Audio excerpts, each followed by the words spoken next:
There's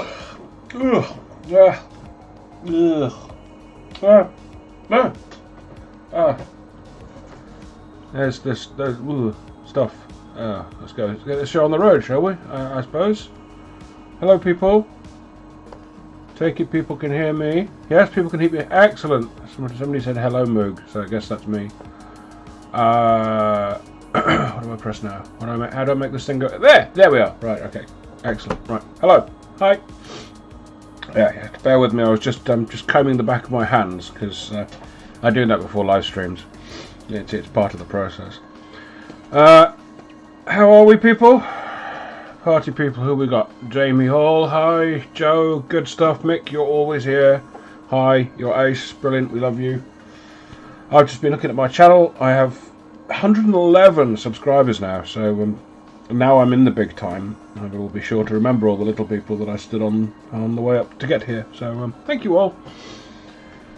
What have I been doing? I have been painting things and working. I suspect you're more interested in the painting things than my working. Oop. Don't do that thing. Don't do that sort of thing while you're live streaming. That's silly, Moog. Don't do that. So what have I been doing? I have been. Well, you can see on my. I'll do everything for you. Go and look at my Instagram. I've been posting pictures of what I've been doing. Go on, go now. Don't shoot. Off you go. Go. Thank you, Mick. Thank you very much, Mick. You can stay. What have I been doing? I have been painting. I've been painting Eldar. I have been painting Eldar. I started an Eldar army a long time ago now. I never really got round to painting it all, so I've been painting a couple of warlocks, like so. Paint scheme on this probably looks awful lot more fancy than it is. This is good old-fashioned contrast paints. Nothing really to it. People are interested, I might do that one week. Maybe not with warlocks because I've now painted my warlocks, but I painted them to more or less match my Farseer, which I did ages ago, and I think I've more or less kind of carried that off. What do you reckon? They look like they're part of the same force? I think they do. So that's them. And while I had the green out, I decided to do a bit of painting on my secret Jakari force. So I painted some incubi. Another super simple scheme. This is again all contrast paints, but I used an enamel wash for the face. What did I use for that? I think it might have been this. Thinned down with some white spirit, so that it sort of, you get a panel lining effect. It runs into all the cracks and everything like that. You get it really cool, sort of picks out all the detail. The blade, it's got that kind of reddy sheen to it. I used one of Citadel's new washes. Citadel Game Workshop, whoever they are. Yeah, Citadel colour. It says so on tin. Yeah, so I used that. That's what that is. Oh, that's quite good. This is quite good. I will get this. No, I wouldn't get this. I've got this already. You guys get this. So that's them. 5 of them. I also have some other infantry somewhere. And when I get round to it, I will paint the Archon. Who is... Come here, Archon. And say hello to the fans. There we go. That is my Archon. I pushed the boat out and I'm converting there a little bit. I'm kinda happy with it. I've seen another miniature which I quite like to convert to one, but I've got an Archon now. I don't need another one. So anyway, I'll get around to painting that at some point. What else have I been painting? Oh yes, last week you will have seen me attempt to paint Night Lords. So that's that guy. A few days ago I kind of succeeded in painting Night Lords, or at least a little bit better. There's the side by side. Side by side, this still looks kind of rubbish. Oh wait, that's the new one, isn't it? Yeah, okay. Anyway, there's the side by side. And do a sort of a do. Oop. Try again. Do. No. Anyway, that's them. They look alright, I think. Yeah, people have been commenting on the skin on this guy. Gilliman flesh over wraith bone, with again a bit of this berserker bloodshade around the tattoos and the eyes. That's all that is.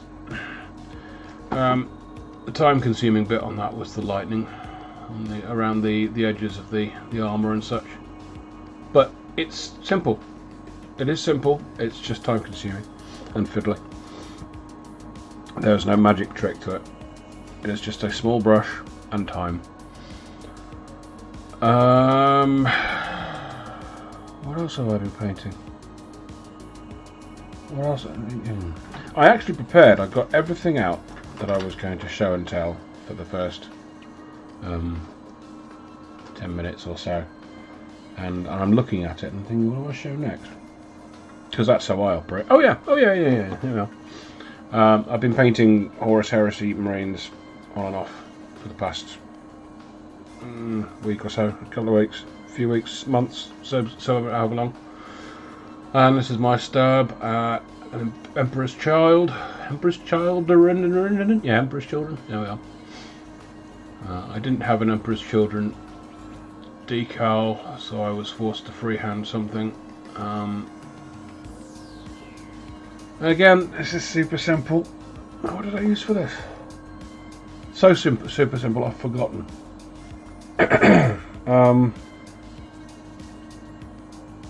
Well, that's going to help me reproduce it, isn't it?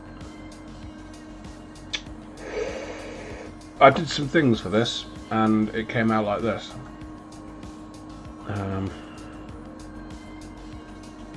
What was it?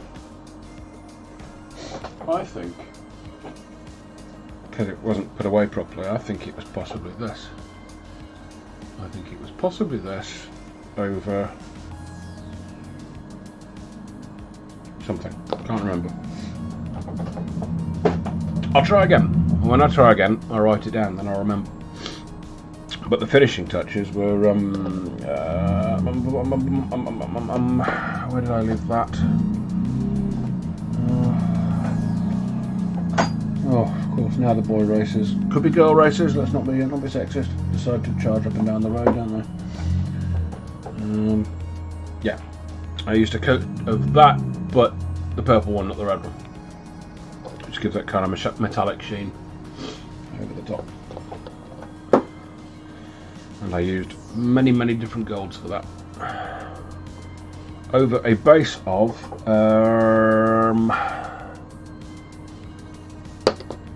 damn it, Moog. Right. That. Mournfan Brown. The base was laid down with that.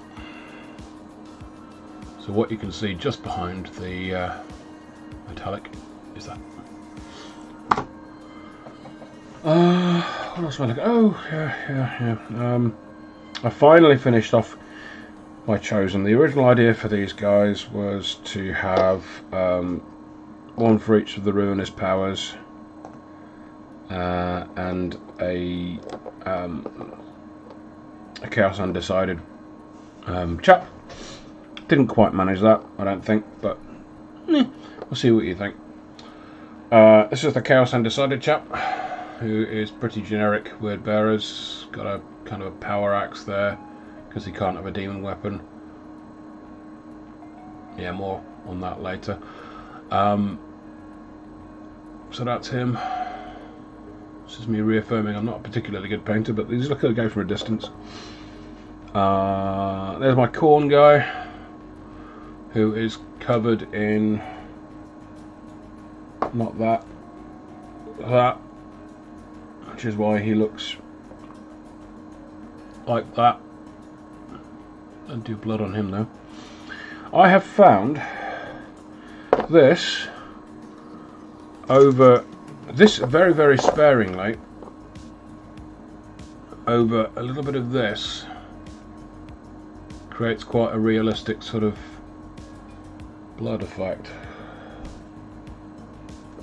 Who would have thought it? Both have blood in the name, so you know it's, no surprises there. This guy,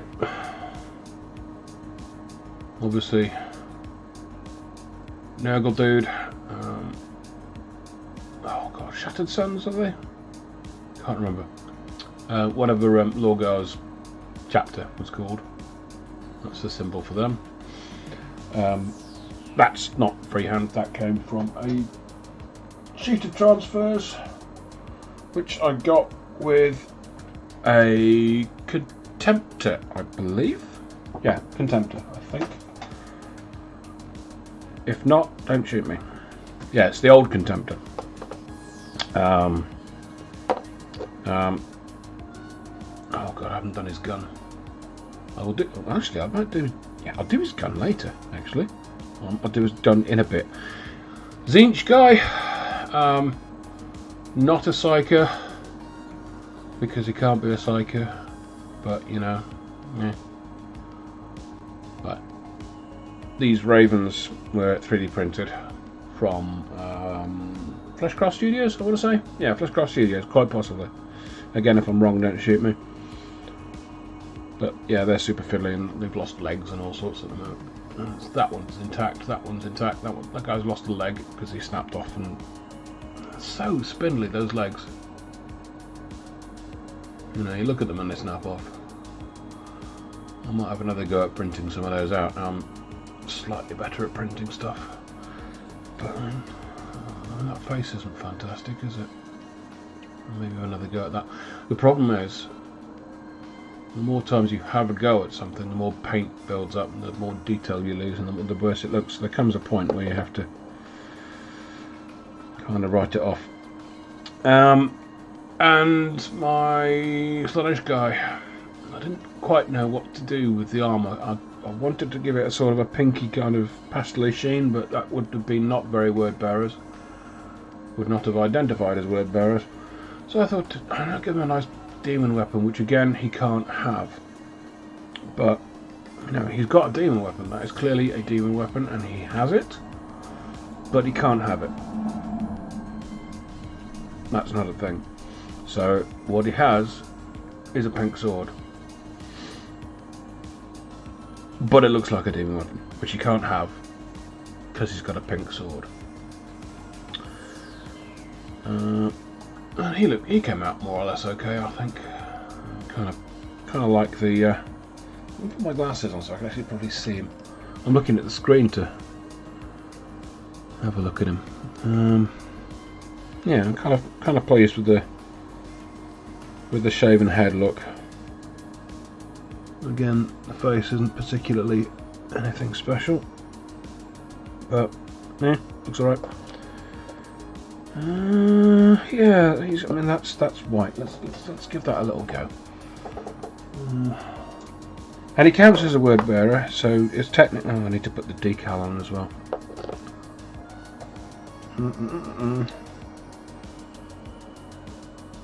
Yeah, he's a word bearer, so you know. Right, where are we? What shall we use? I think we are going to try. What's the look we're going for? Yeah, let's go for that.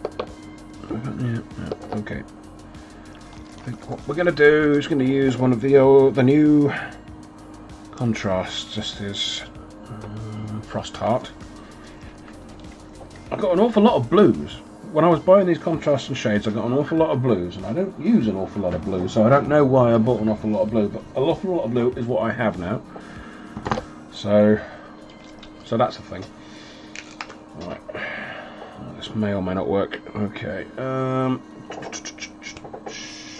What do I do? Damn it. I went down to the kitchen earlier thinking, I know what I need, and I'll go and grab it, and then I'll have it. And then I didn't grab it, because I went down to the kitchen, because I'm old, I forgot what I went to the kitchen for and did something else. So I haven't got what I went down to get for. So I don't have a clean cloth. I have a scrappy bit of kitchen roll there. But anyway, what else was I looking for? Oh yeah, we use that. That's a clean thing to put some clean water in. It's always good to have. Why is that behaving like that?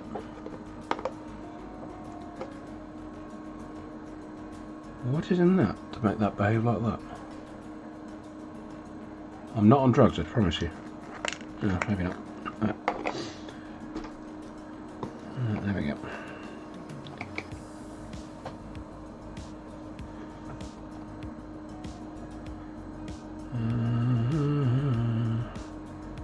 Water that down a little bit.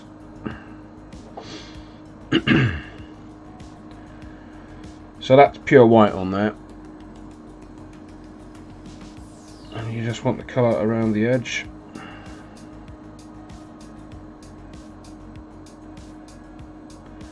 Doesn't matter if you go over onto the gun, because that actually helps to the glowing effect.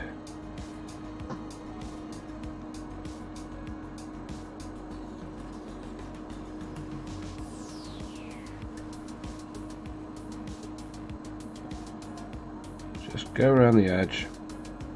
This is the same principle as you'd use on a big plasma weapon. Woof.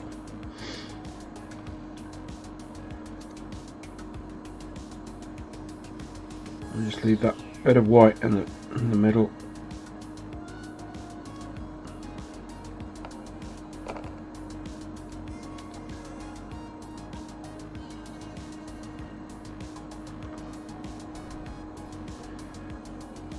And just go around the edge of that as well. Get it onto the gun so it creates a little bit of sort of a glowy effect. Pick a bit more up so it's actually a bit more pronounced.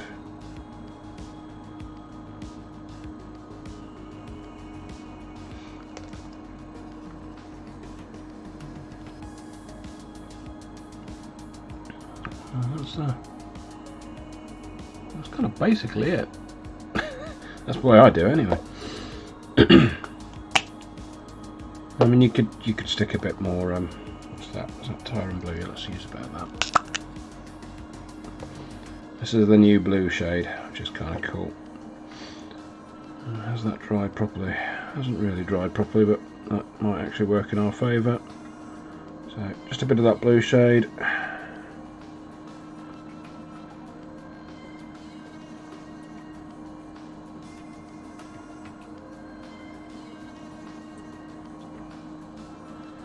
You would have thought, with me being left-handed, I would have the paints on the left, but no. I like to make my life difficult.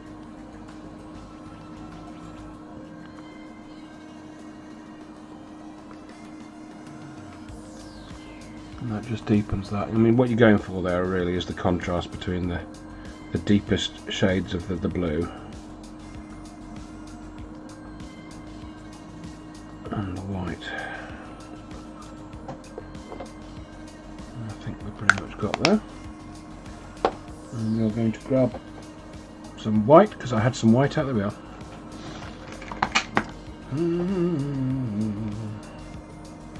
Just need a tiny little spot of that, because we're only going to use a tiny little spot of that. Because this white was painted quite a while ago. I'm just going to bring the very centre of that up to brilliant white.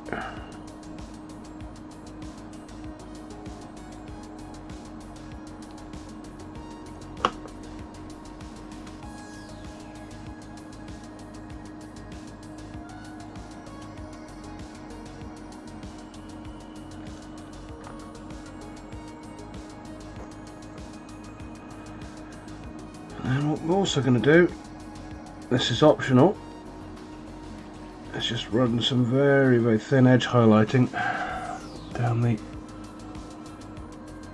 around the edges of the what do you call that, the plasma housing or whatever, just to give the idea of light reflecting off bits of the weapon.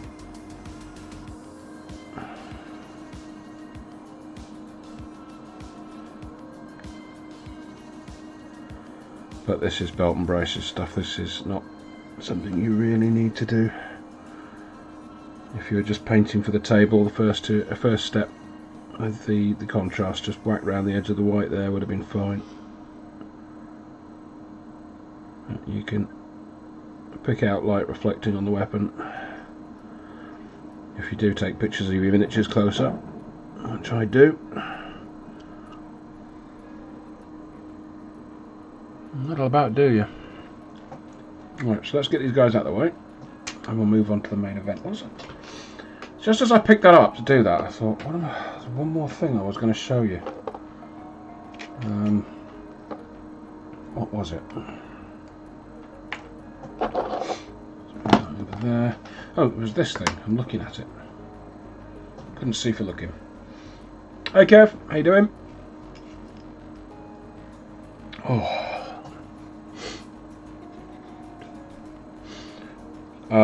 Yeah, this is my lunch and screen break project that I was doing today,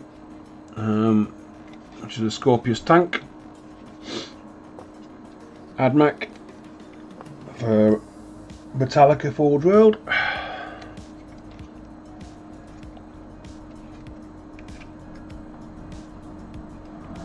Nowhere near finished, but I think the weathering's looking okay. Might be a little bit too beat up under camera, but yeah, it looked good. It looks good from a distance, and that's what you're going for, really. Kind of got me in the mood to paint stormtroopers. I don't know why. Anyway, right, main event. Main event. Ooh. Word bearer infantry. Right, I have a particular recipe for my word bearer infantry. It is the same recipe that I use for my blood ravens, but somehow I end up in a different place with them, which is weird, but it's a fact. These are word bearers. Well, these will be word bearers infantry. These are Legionaries. That's the guy with the demon sword, because he can have one because he's only a squad leader. He's not like a chosen champion of the dark gods or anything like that. Nobody important. So he's nobody important. So he can have a demon weapon, but he can't because he's chosen by the dark gods. But he can have one because he's just a squad leader. Because that makes sense in their world. Doesn't in mine, but he's a squad leader and not really important in the general scheme of things. But he who is chosen of the dark gods, he can't have a demon weapon, but he can. Anyway, that's him. That's generic legionnaire with a knife, because he can have a knife, and so can the chosen.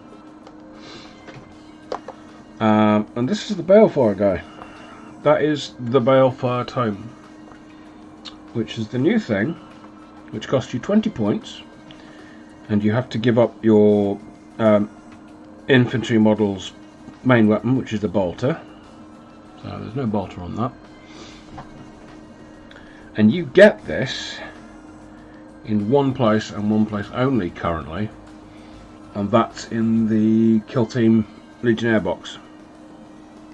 So if you have pre-existing Chaos Infantry and you want to give them a Balefire tome in the squad, you can't, unless you do a bit of converting, which is great. So I have one of these guys, despite me having 3 squads. But anyway, I think we'll paint him. What do we reckon?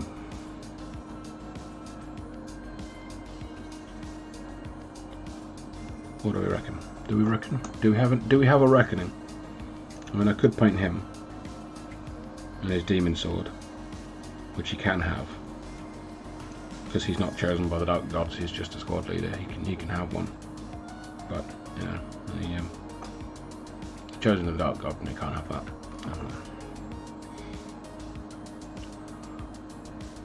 What do we reckon?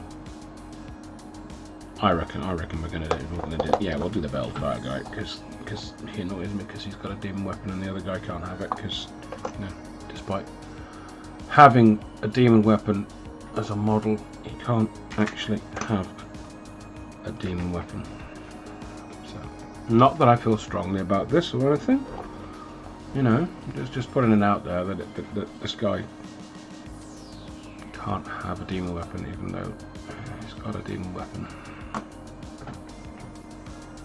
But this guy can.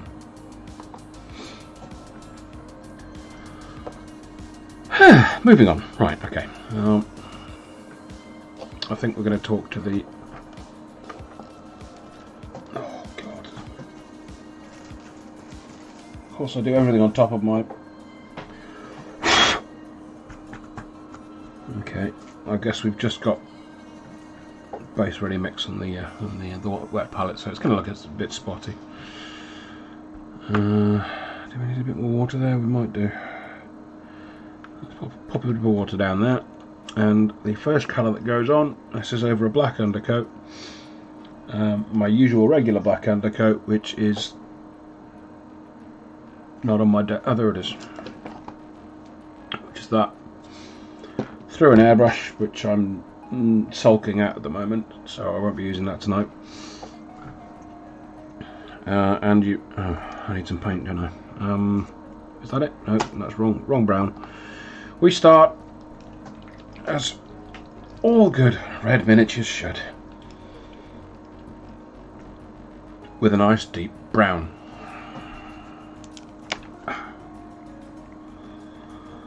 Now, this is modern thinking.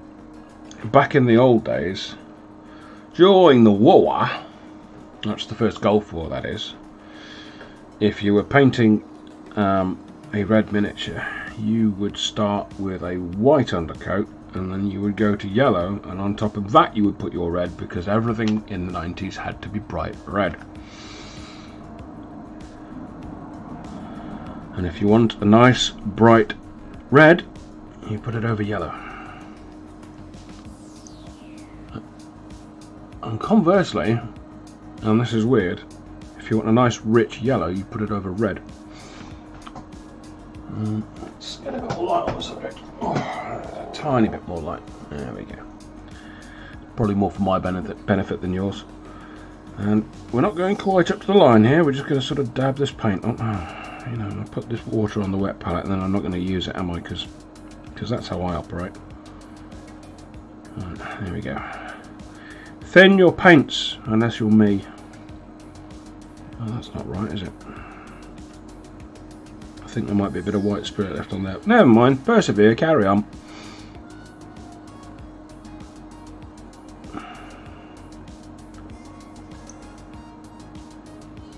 We're not going quite up to the line, we're going to leave a line of black around the outside, which will add a level of shade. Just let the light compensate for that.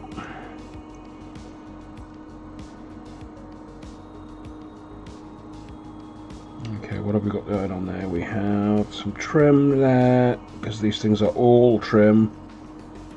There's a little bit of...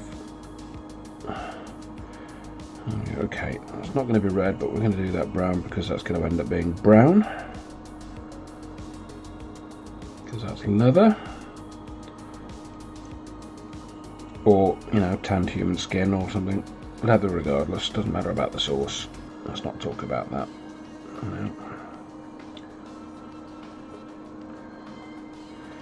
You know, these word bearers, they have to get their fancy vellum from somewhere, and I'm betting it's not pigs. Just a thought. Right. It wouldn't be pigs in this world either, it would be calves. I don't know where I got pigs from. Yeah. Vellum is either... it can be sheep leather. It can be sheepskin.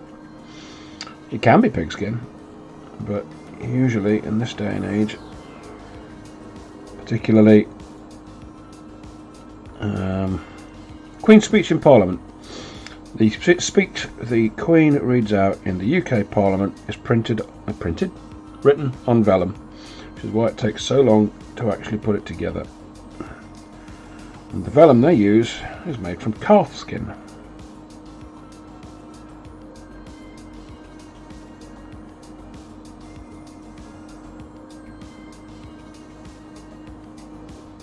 So for every speech the Queen or monarch of the UK has ever made, a calf has had to die. You know, tradition.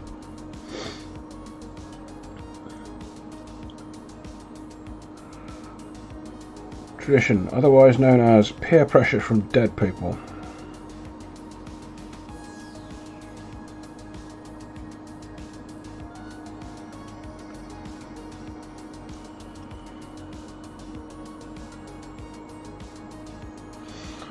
Now, if we ate a lot of veal in this country, I wouldn't really mind, but we don't. So, literally, a calf died for that vellum.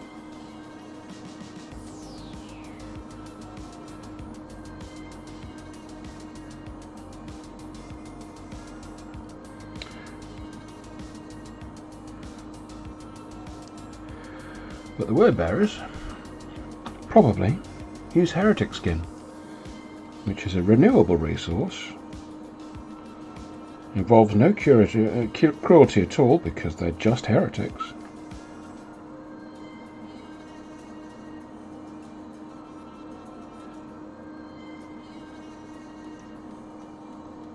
Heretics aren't human, so they don't feel pain.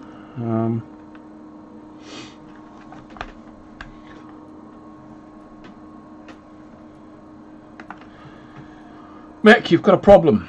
Don't know whether I've told you that before. You have a problem.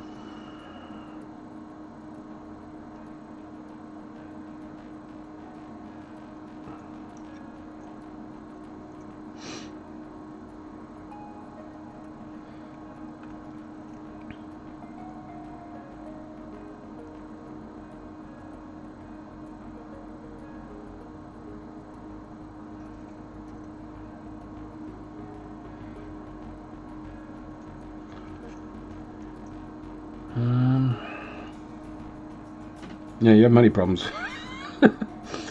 I can't argue with you there, mate. I can't argue with you there, so I won't.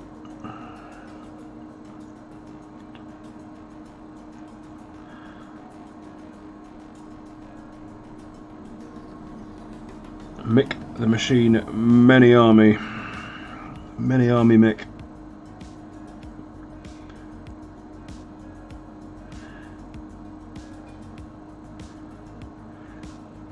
You know, just because Paul has like 50 odd armies, you don't have to compete with him, you know. It is not a competition.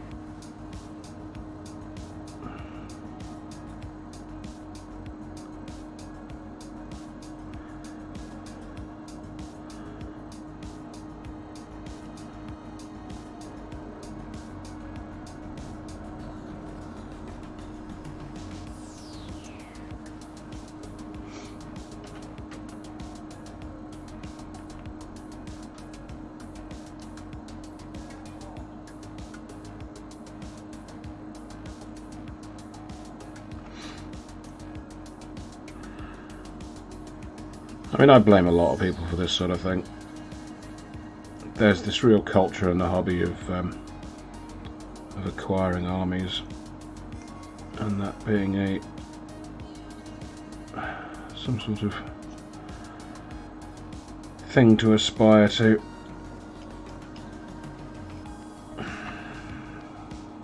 Which I don't really agree with.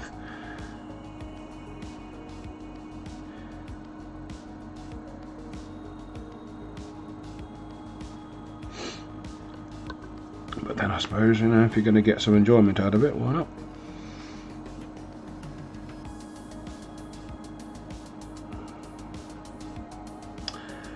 Certainly, as I thought I was going to be branching out into solo hammer, and I might branch out into doing bat reps and things. I looked at my number of armies and I thought, well, that's not enough. I need more of them.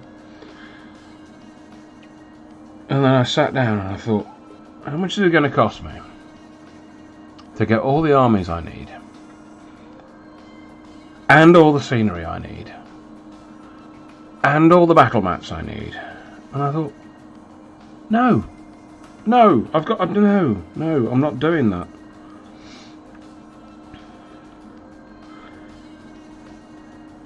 I don't have a high-paid job. I don't have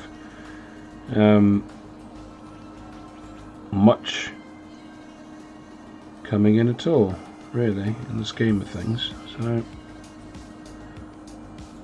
unless I'm going to see some returns from the channel, there's no real reason for me to invest that heavily in making my table look pretty and varied week after week. So no, I'm not going to do it. Not do it.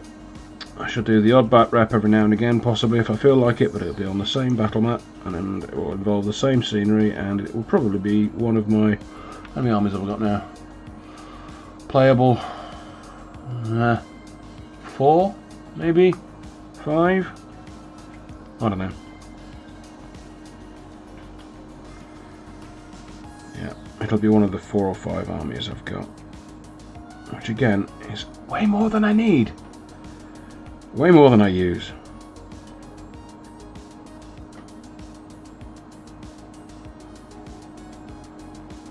But my justification is I quite enjoy painting them.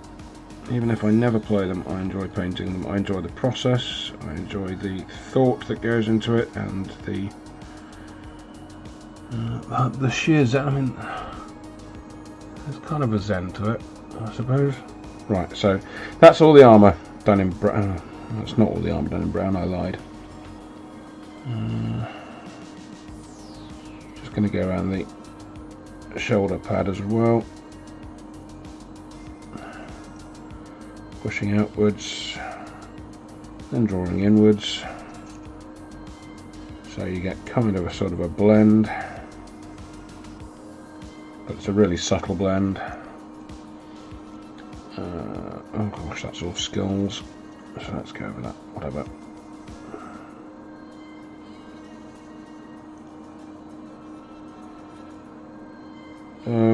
Oh, the cat has done something. The cat has done something, and it smells. Oh, woe is me. Right, anyway.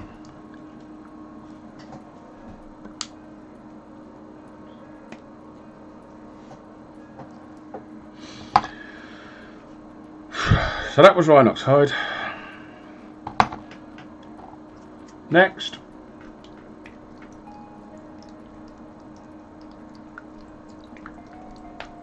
I would save some money that way, Jamie, you're quite right. However, I wouldn't save time. That's an awful lot of time right there. And I could turn that into content for the channel, so yeah, that's not a terrible idea. Not a terrible idea.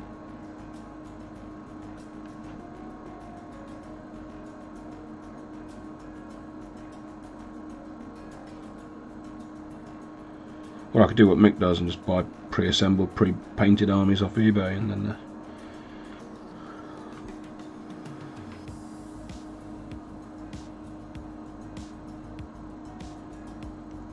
right. That did I explain what that paint was? You know what that paint was, right? What's this paint? Without me picking it up.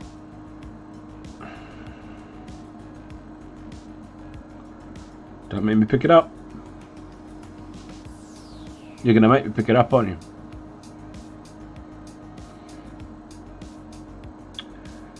Right. You all fail. Wrong.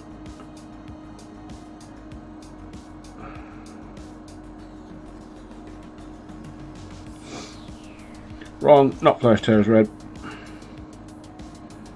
No, I did say. You just weren't paying attention. Minus 10 points for Gryffindor.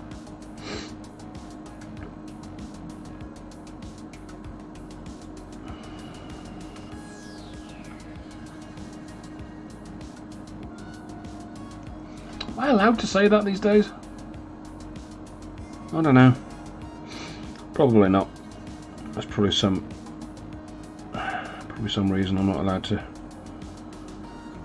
reference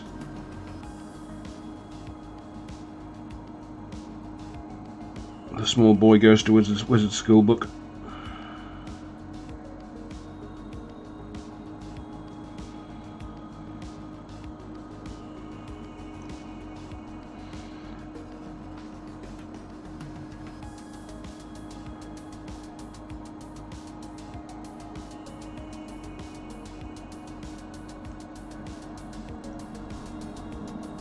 High opinion. Yes, I do have a high opinion of you, Joe. You're quite right. You put a tip in my jar the other night.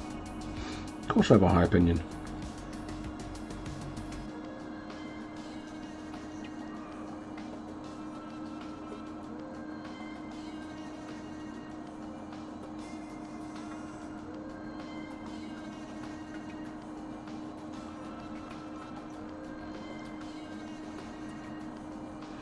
We all know it's all about the Hufflepuffs anyway, so, you know.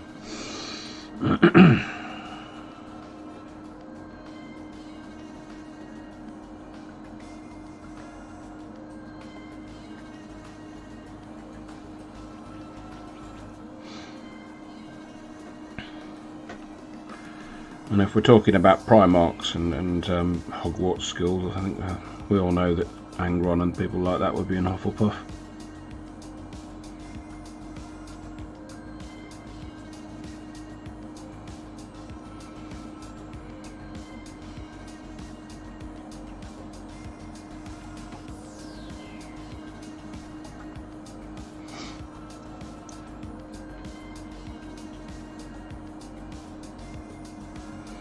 Yeah, so we're just going over the Rhinox hide with a layer of not Flesh Tearers red.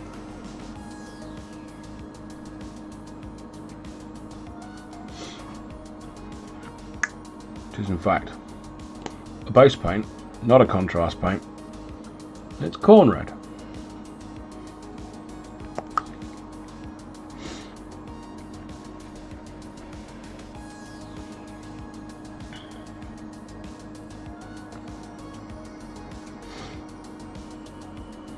I'm sure Corn would have loved to have got his hands on the Flesh Tearers, but no, he got the World Eaters instead.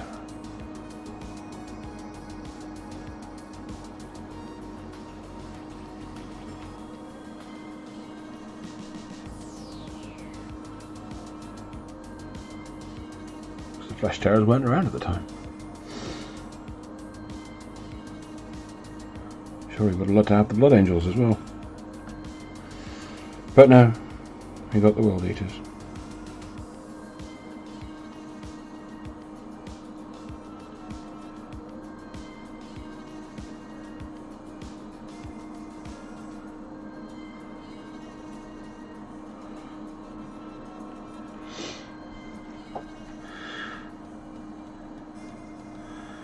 But then, what are the Blood Angels really?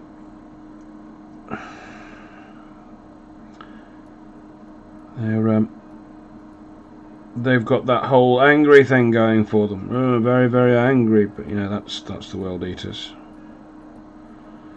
And oh, they're spooky vampires, but that's the Night Lords. So, what are they really? But loyalist Marines cosplaying as traitors.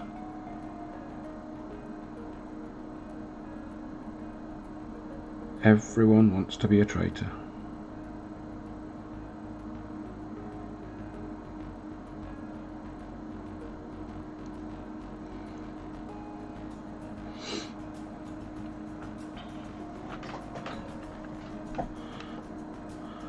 I mean, the most notable thing Sanguinius ever did was die, so, you know, that's his legacy.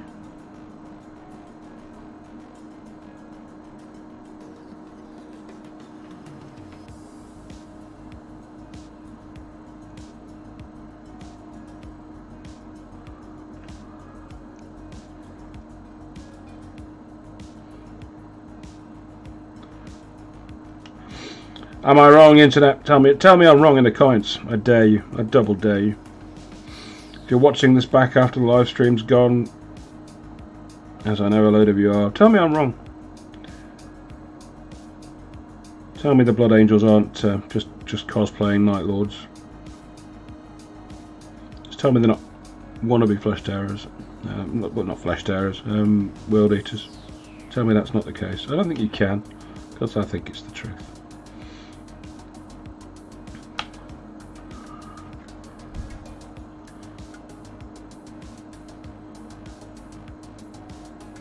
Wait, I'll come back tomorrow, I'll have like 50 subs left. How could you be mean about the Blood Angels? Blood Angels are awesome. Vampires, sparkly, sparkly.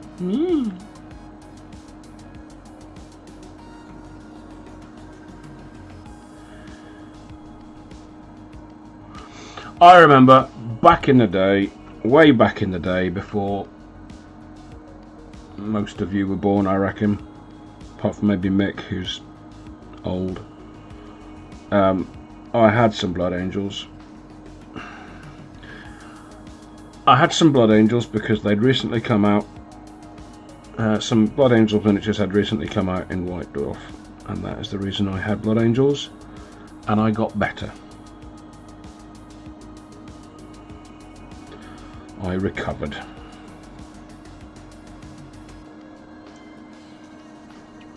So there is hope for you.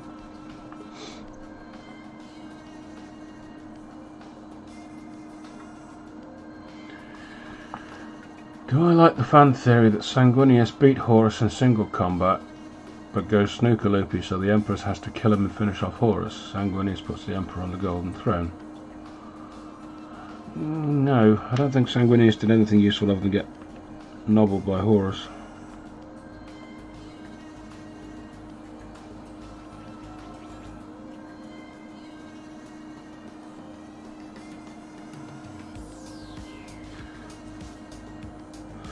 I mean, if Sanguinius had been any kind of proper Primarch, he would have stopped Horus getting to the Emperor, so, you know. Him dying to Horus's hands, just compounding his failure.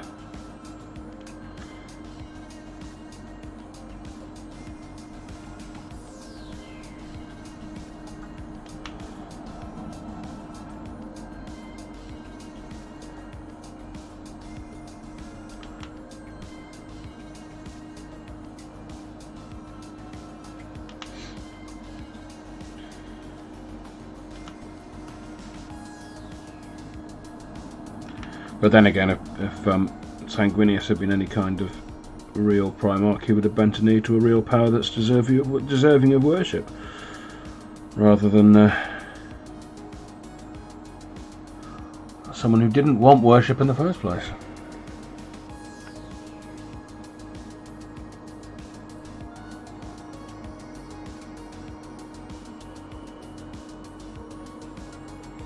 He was all like, no, I'm just a man, man with massive psychic powers.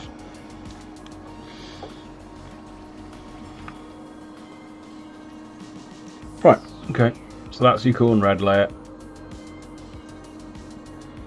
And now, and now we reach for the Mephiston red, which I've put somewhere.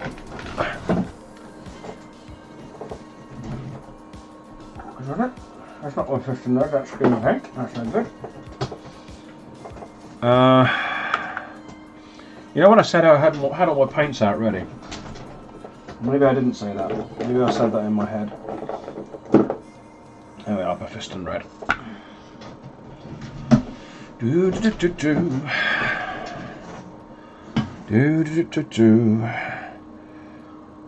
Blood Angels were the poster boys of second ed, you're absolutely right.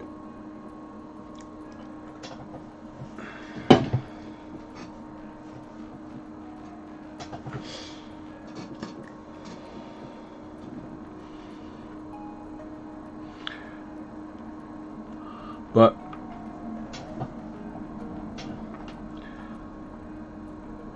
why did I just put that in there? Don't put that in there, ladies and gents.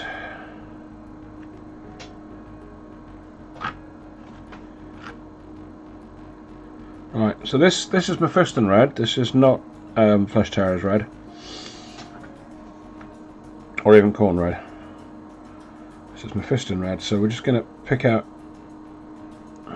Water that down even more, actually. So it's a little bit more than a glaze consistency, but you want it to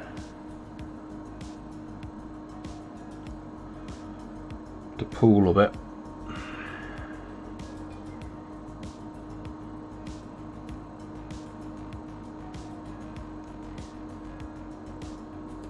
And this is going on quite wet, but as it dries it'll act a little bit like a contrast paint in reverse, so you'll end up with more paint on the raised areas and less in the recesses. I've overdone it there a bit. Pull some of that out again. Already that's bringing the red up, so we get a nice rich red. And again, we're not going up to the edges of the trim at all. Staying in the middle. Now I say this is the same sort of recipe as it is for my blood ravens, and that's true. But what I do with my blood ravens is I use a bit of sponge, which I can't see. Oh yeah, it's a bit of washing up sponge, like that, and I stipple the paint on with that. Right here I'm painting it on, but it's the same colours and the same recipe in essence.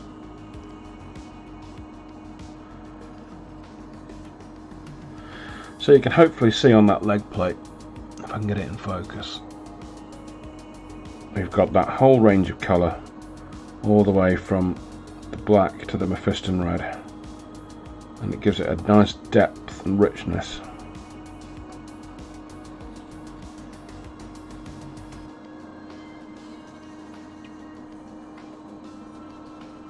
Makes it look super ominous.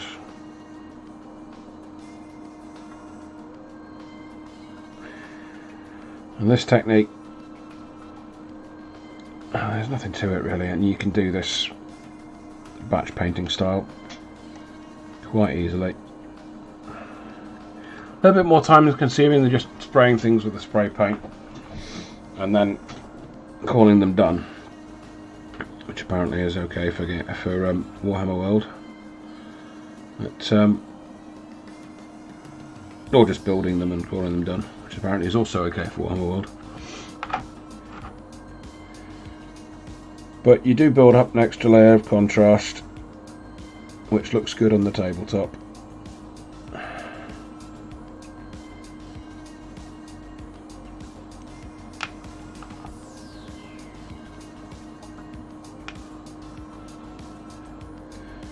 See you, Joe. Thanks for dropping by.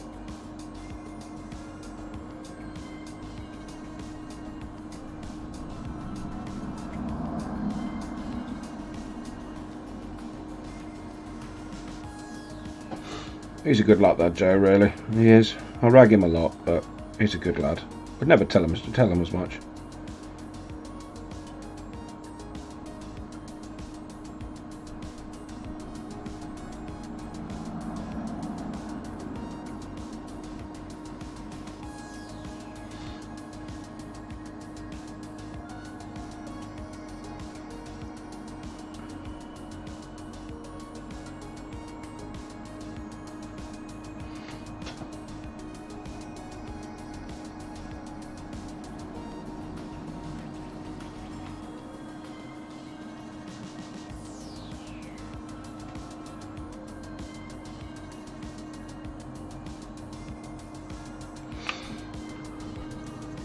I realise I was doing an awful lot. It's a long way away from the camera, and it's not in.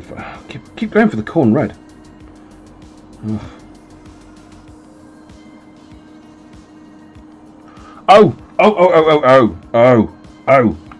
Right, I'll just, because I'm nearly finished with this. Because I need to say something. I need to point something out. But we're so close to finishing the red step on here. Oh God, I didn't get any corn red on that. So it's just.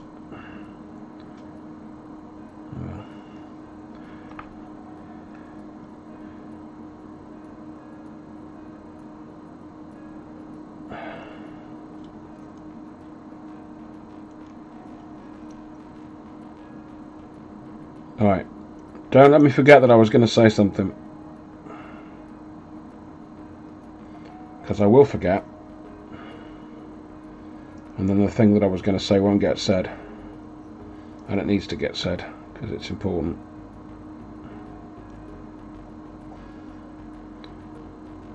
And you can just keep building this up and up and up. No. But we're not going to do that. I think one layer will... Because he's not a character. I mean, is he a character? Yes, he kind of is a character. No, he's not. He's just infantry.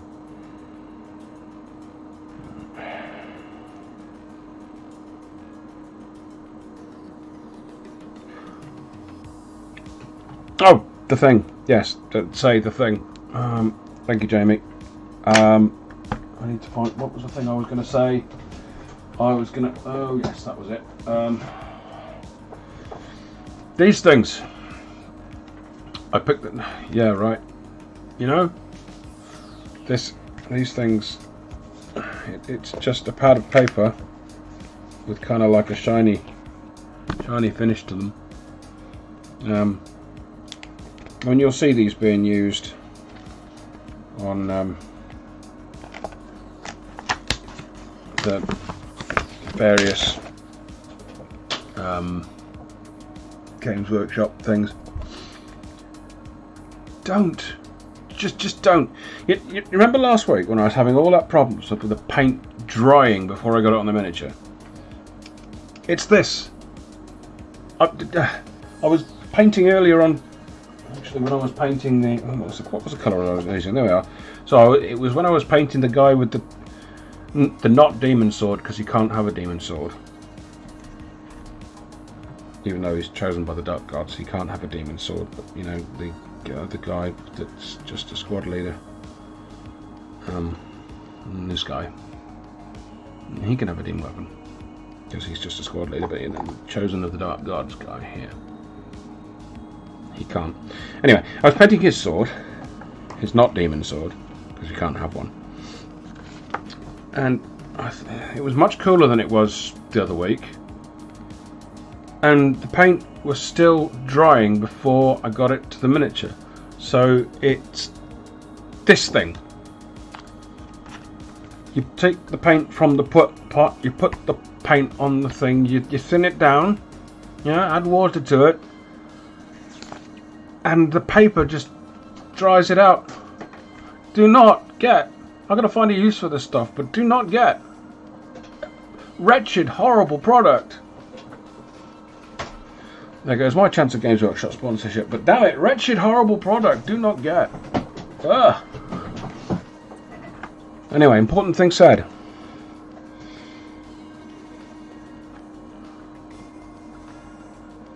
Yeah, pretty much, Jamie, pretty much. And I don't think I did that kind of Jackson Pollock thing going on, but no, it didn't do a particularly good job of that either.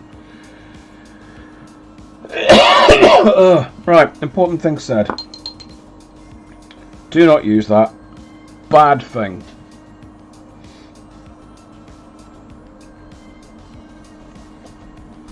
Right.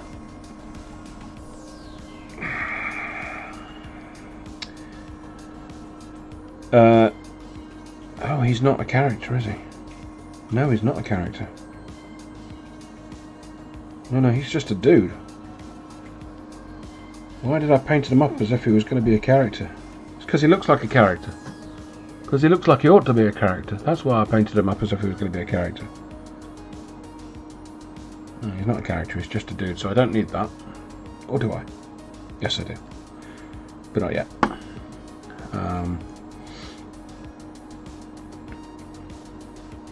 What I do need, though, is something... Because my colour scheme for my word bearers is kind of based on the what were they called? In the first Heretic there were these guys who went gribbly. Argyle Towel was one of them. Demon inside them, they were called the Galvorback, that was it. And they had crimson armour with black shoulder pads, whereas the regular word bearers at the time, well, they had grey armour, but we won't go into that. The characters in my army have kind of ash bone coloured, not that, that's not ash and bone coloured, but this is ash bone coloured shoulder pads. That's a better example. There we are. Which is sort of reminiscent of the original colour scheme of the word bearers. That's probably a little bit more blood ravens that I would like. Told you it was the blood raven scheme. But yeah, that should be a little bit more grey. Yeah. But that's harking back to the original Legion colour. So that's what all the characters have got. And the grey loincloth, again, it's going back to the priesthood for that, the original Legion. Because the chaplains were grey. No, I've started, so I'll finish. Right. So he needs a black shoulder pad. And I don't know whether I've got... there we are, Black Templar.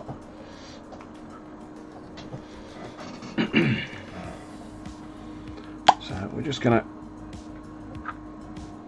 black that out, because that's going to be bone anyway. That's going to look weird. Oh well, carry on.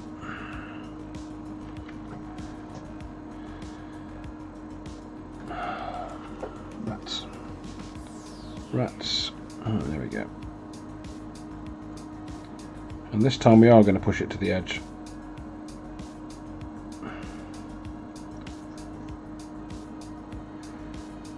Because the Rhinox hide will act like a sort of a highlight. Sort of a ready highlight.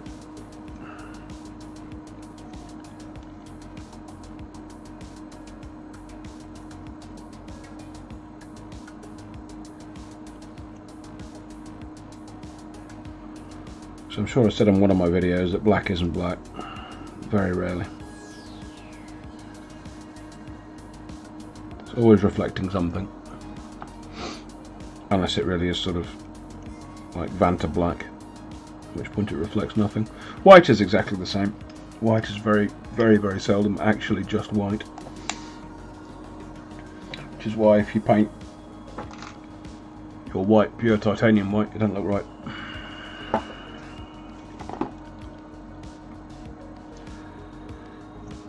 And that thing I said I was going to use. There we are. Wraithbone.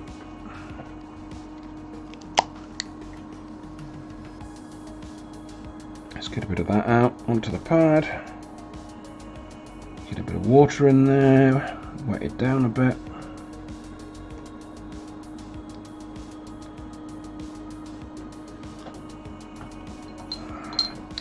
When you're working with light colours like this, it's important not to do what I just did, and that's work with a dirty brush that's still got red in it, because you end up with pink, and unless you're going for pink, that's not entirely what you want. Under normal circumstances, I have a light colours and whites brush that I use for lights, colours and whites, but I don't know where it is at the moment, and I can't be bothered to look, so you've got what you've got.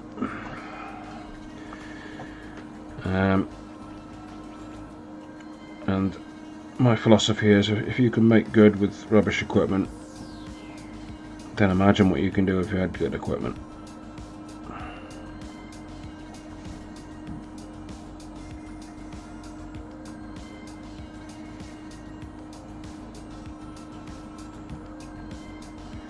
Which I suppose is the longhand form of a bad workman blames his tools.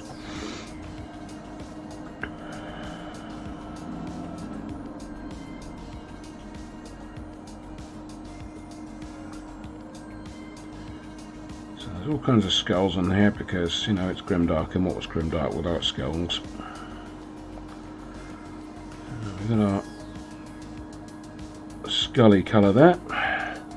That's going to need another coat, I dare say, once that coat's dry.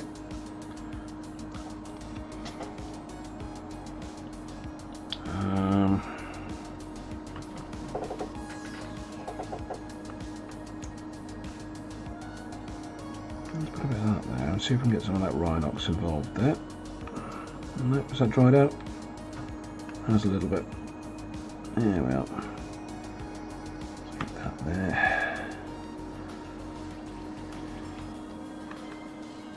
A bit more Rhinox. Darken it down a little bit more.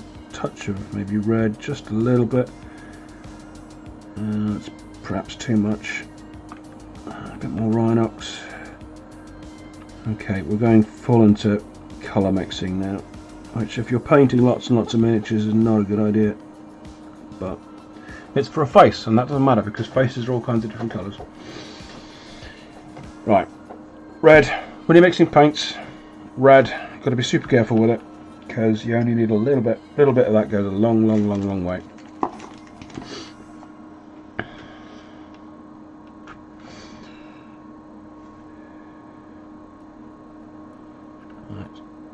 A bit more of that brown involved there. Tiny little bit of red. And you end up with a sort of a flashy colour there. Or one particular type of flashy colour. We're just gonna start getting some lighter tones on the face here. Faces are not my forte. I'm probably going to far more effort with this face than I would normally. I would normally sort of paint it wraithbone, then go over it with a contrast.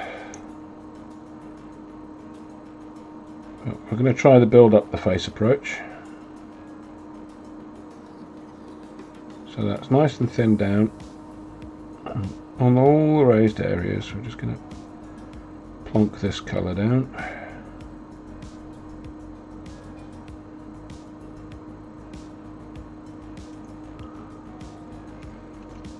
And this is on top of Rhinox hide, remember.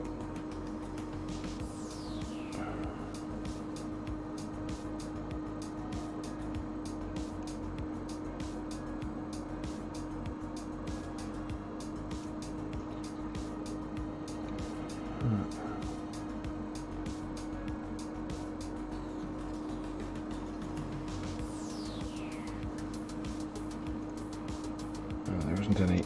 I thought there was cybernetics on stuff on his forehead. It's not. It's scarring. That's fine.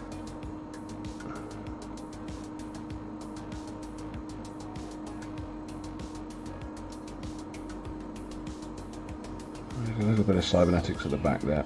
Standard marine stuff.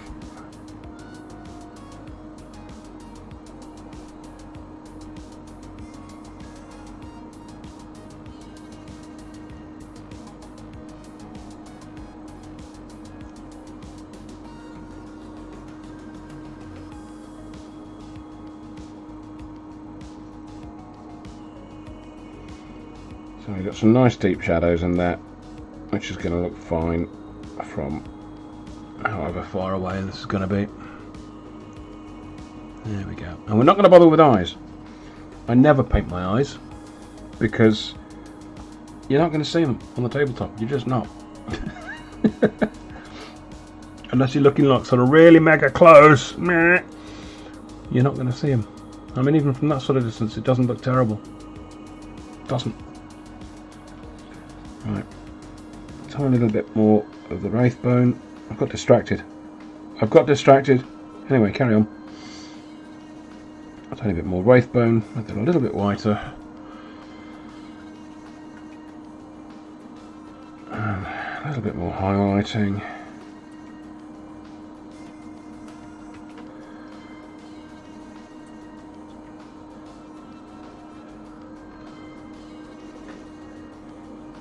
Which is just building up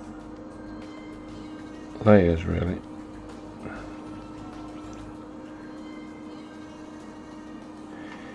If I were going for a bit more of a human skin tone here, I would have put a lot more red in that, because even with dark toned skin,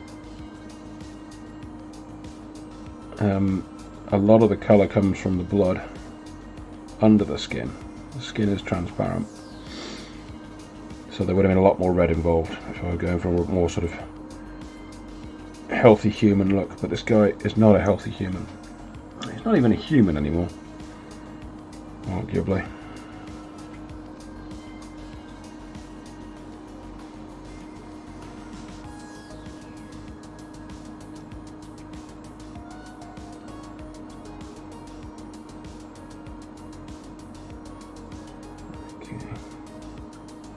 He's definitely got something going on in his face there, isn't he? A tiny bit more white, a tiny bit more wraith bone into that mix.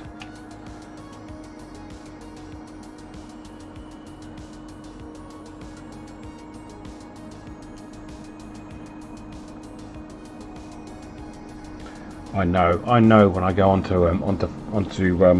Instagram with this guy later, someone's going to say, thin your paint.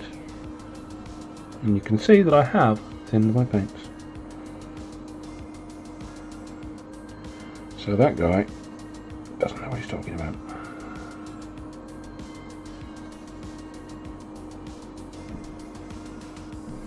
Again, building up layers and layers and layers of colour.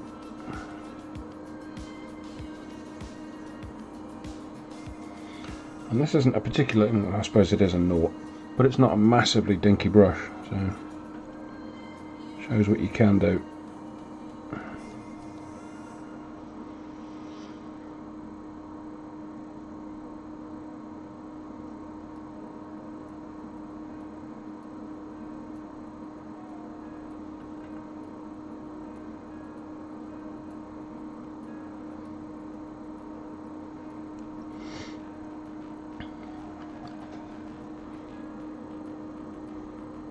Yeah. I mean, he looks proper mean. I'm okay with that.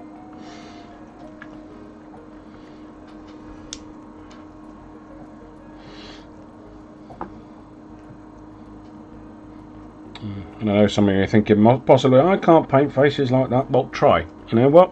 Just try. I couldn't paint faces like that until I suddenly could. And there are people out there that have spent longer painting faces, so they can do it much, much better than that. But with a bit of care, anyone can do that. Anyone. Even me.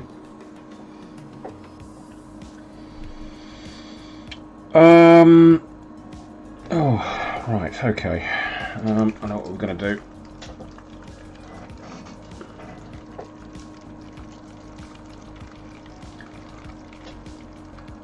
Orcs. Oh gosh, you're painting lots of orcs for the orc thing, aren't you? Yes. Right. Solid light grey. I'm carried away with the face here. A bit of grace here. Because what we're going to do now is, you know, that guy's got the sort of shaven head look. That's done with grey. But not just straight grey. You add the grey to the flesh tone, which desaturates it.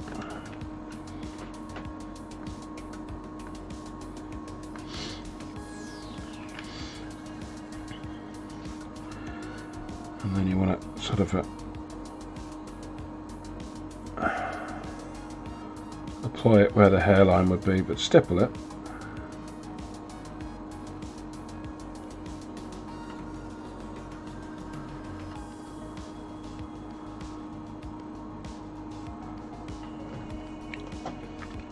Bit more grey.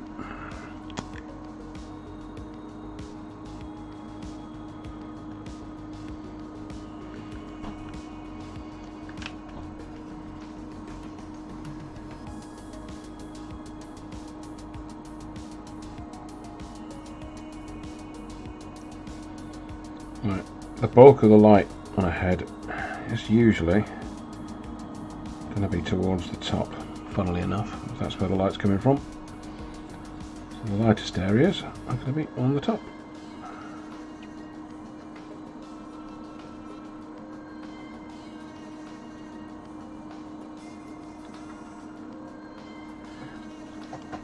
Which sounds really obvious when you say it like that, and it is.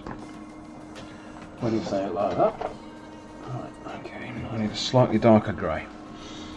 So we're going to go for a tiny bit of Silicon Standard Grey. Put it off to the side, because you don't want to go on with all that. See, that's knocked it way down. We want to bring it a little bit back up again. Look at that.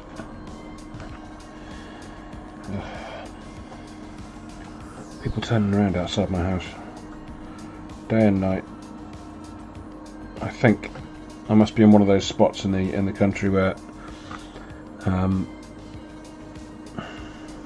sat navs just tell you to turn around.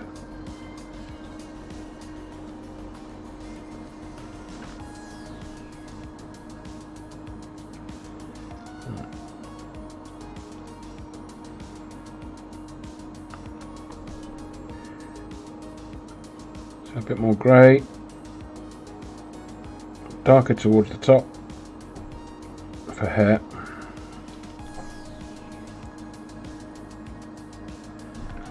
So this is pure Basilicanum. Still onto wet-ish paint.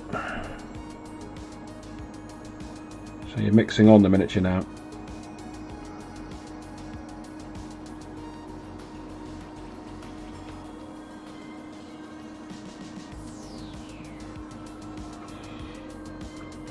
There we go. Maybe a touch more Basilicanum, Mike.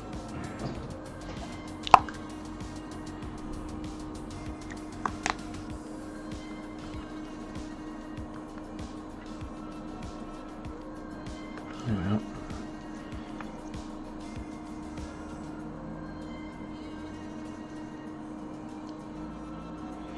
Yeah, that's getting that grey feel.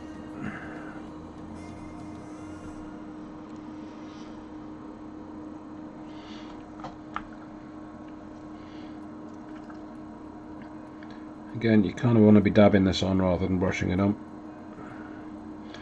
He's got this weird sort of scarred thing going on in his forehead and his scalp, which is going to mess up his hairline a bit.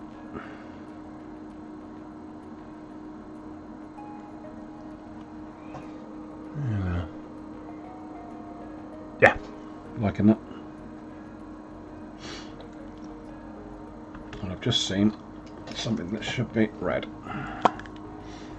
Or should it?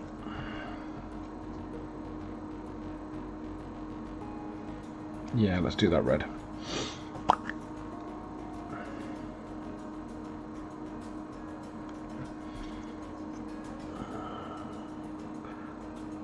Just to add a little bit more colour around that.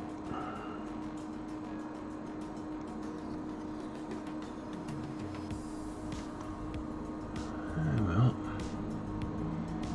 I mean, he's certainly getting there, isn't he?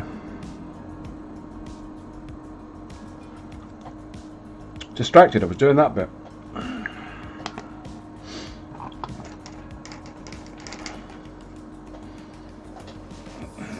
Clean the brush. Like, really clean the brush.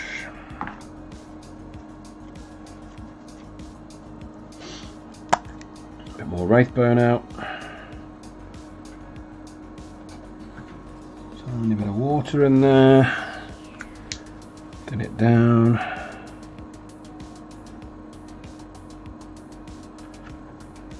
Why it's behaving like that? Yeah, whatever. And a second coat over the skulls.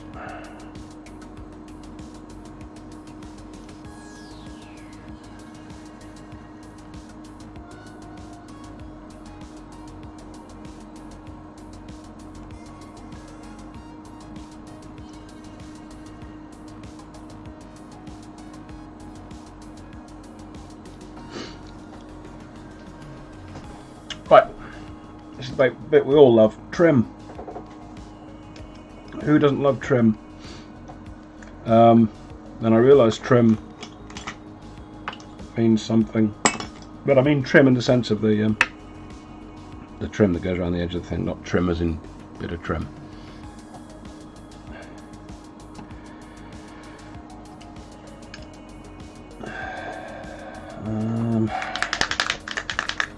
No, we're not going to use that.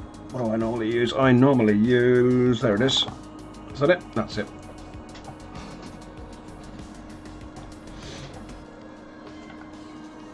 Gosh, you guys are quiet tonight.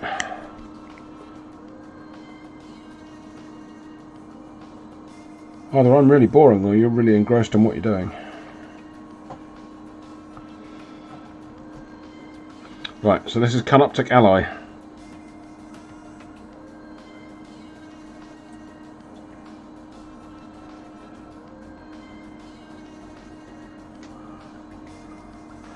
Busy painting. Yeah, me too, mate. If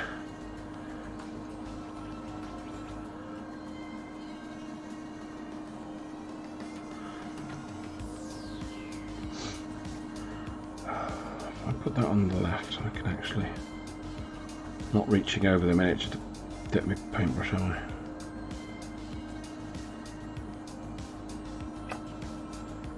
I? I'm not thinning my metallics, because thinning metallics is not a good plan.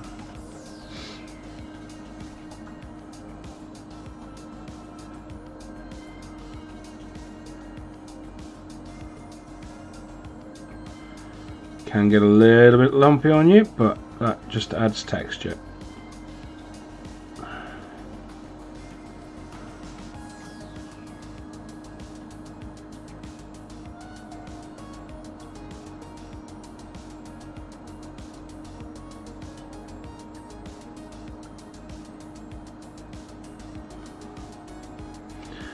I'm mainly using the side of the brush rather than the tip. Oh, I can't actually, there we are. Yeah, use the side of the brush and then you're less likely to go over the lines. It seems counterintuitive, but seeing as the trim is raised from the miniature,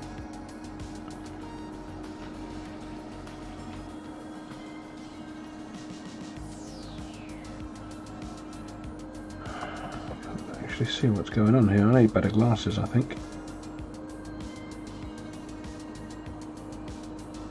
Here we are. If you use the side of your brush here, you're not going to encroach too much on the there's another indent there as well.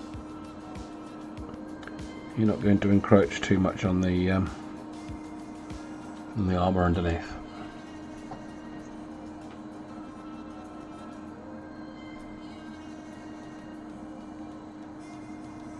You don't need it looking too perfect, because we are going to douse this with a wash later. Gosh, time is flying.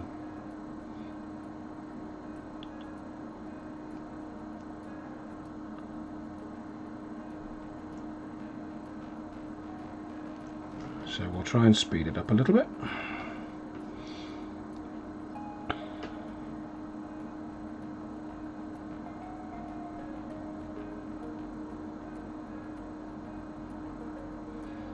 I know what I wanted to do. This might be a two-parter actually, because I know what I wanted to do, and that was the OSL and the flame. So I might come back to this next week if we run out of time, which we might, because trim takes time.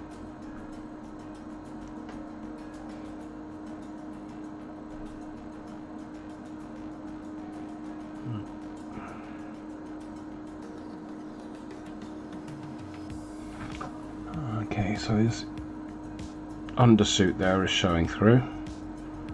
I'm actually going to leave that black. Temptation would be to do that in trim colour, but I think he'd end up too bright then.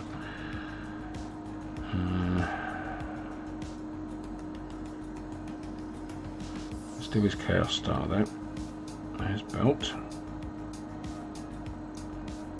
Let's get that on his grenade as well. Grenades.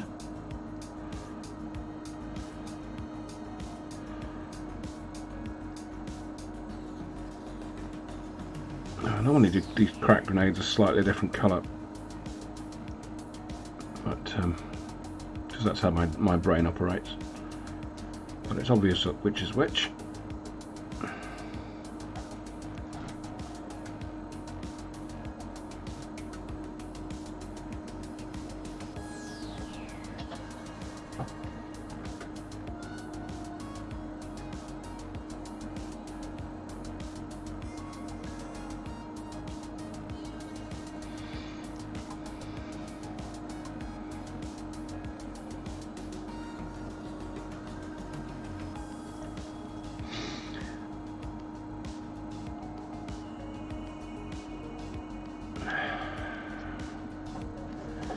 Goober Town Hobbies did a video a while ago explaining why he thought that one of the best miniatures, or one of the best factions and groups of miniatures to paint if you were a new painter,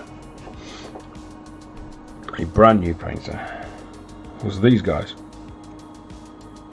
I thought he was mad. I thought he was genuinely mad. But then I watched the video, and as he does, he made perfect sense. And the logic behind it is the practice you get with hand-eye coordination from filling in all this filigree all the time will serve you very, very well when you're painting other factions. And you don't actually need to do too much to these to make them look good. If you block in the bits that need blocking in, and you put the filigree in, even with just a base coat on them, they actually look okay. He's right. He's mad, but he's right. And he is mad. Mad as a box of frogs. He is the Bob Ross of miniature painting, though, and we love him to bits. I don't think he knows how to be unhappy. I'm sure he does, actually. But it never comes across in his... He's always positive and always chilled and just doing his thing. I think if I were to reconstruct myself as the perfect hobbyist, quote unquote, it would be somewhere between the Goober Town Hobbies guy, whose name I can't remember. Oh, it's going to bug me now. Somebody stick it in the comments. The Goober Town Hobbies guy, purely for his sort of attitude towards painting and the hobby, or his on-screen attitude towards the painting and the hobby, shall we say. And Atom from Tabletop Minions, who I think is a very wise chap, and again has entirely the right attitude towards gaming and the hobby in general. So if those two could get together and create some sort of love child, I'm not sure the biology of that, but you'd end up with an incredible hobbyist.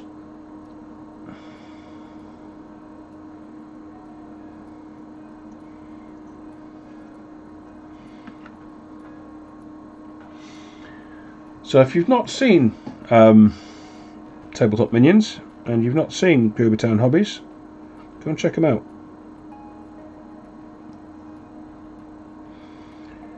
They're both mad as fish, but they speak an awful lot of sense, and they have the right stuff.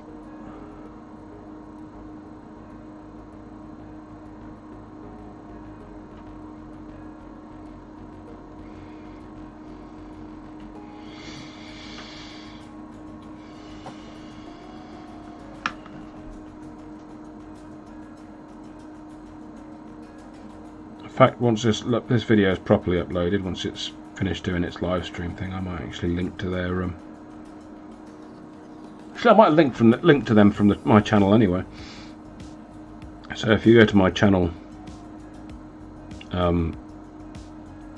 homepage, they're probably linked from there.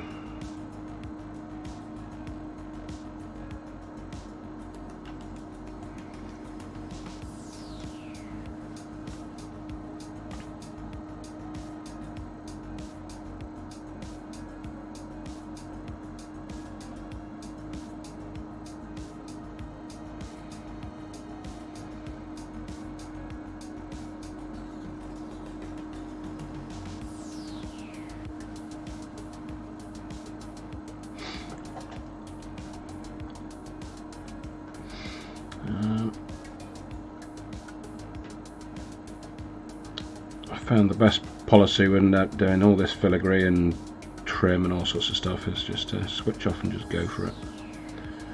It's actually quite restful if you don't stress about it. I mean, I'm got half a mind on what I'm doing painting wise, half a mind on what I'm saying, which is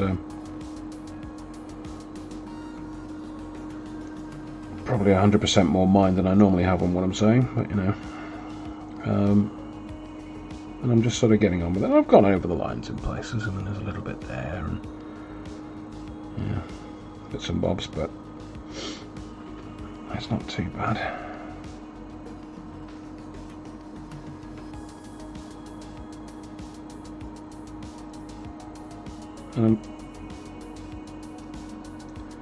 And crucially, if I'm going to struggle to get to an area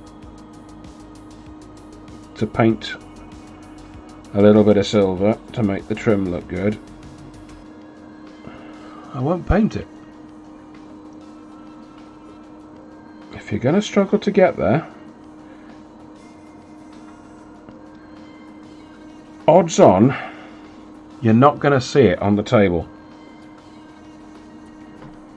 And if you're not going to see it on the table, and you're not entering a Golden Demon competition where someone's going to pick up and micro-examine your miniature from all sorts of angles to say, oh, you can use that technique from there.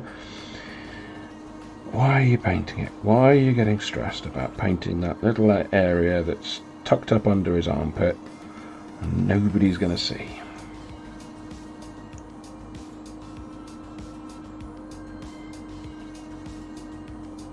If it's tucked away out of the way, it's probably going to be in deep shadow anyway. And if you're doing the job right, there should be an area of deep shadow there and lots of contrast, and it will look better unpainted than it would painted. See, I mean, I've not even gone all the way up to the right, tucked under the shoulder pad there. Just painting what's in the light, and that works with metals. Particularly with metals, because with metal reflections you do get areas of shade right next to areas of light because of all the reflections going on.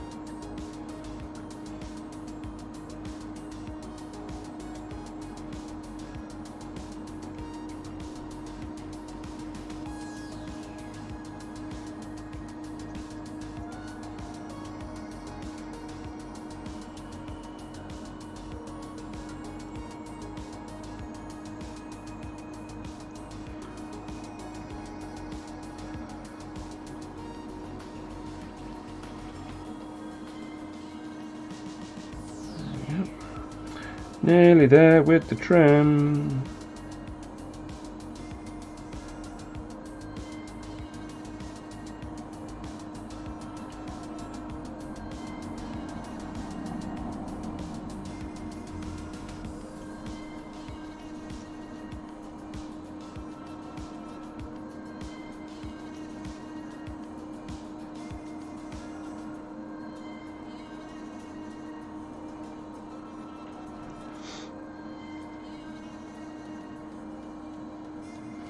Well said, Moog. What have I said? Well, what have I said and when did I say it?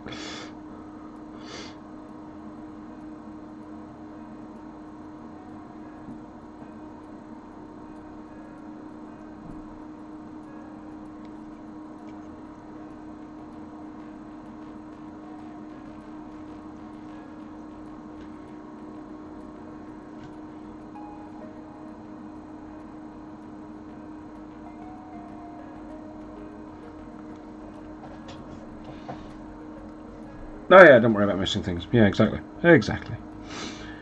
Exactly.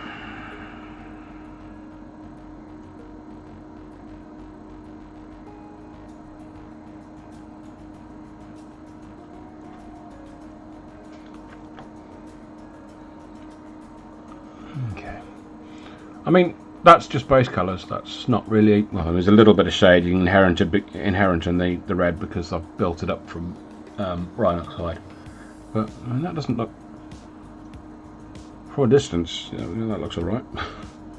And that's before inks and stuff have gone on it. I'm just going to pick up the pace a little bit here. You'll notice that I'm not putting any of this metallic paint on the wet palette. Don't do that. Don't do that. Ever do that. Because there's little flecks of mica in here, and that'll get into the water in the wet palette, and you'll get into everything. Just don't do it. Right, where am I going? I need kind of a dry brush type thing. No, not that.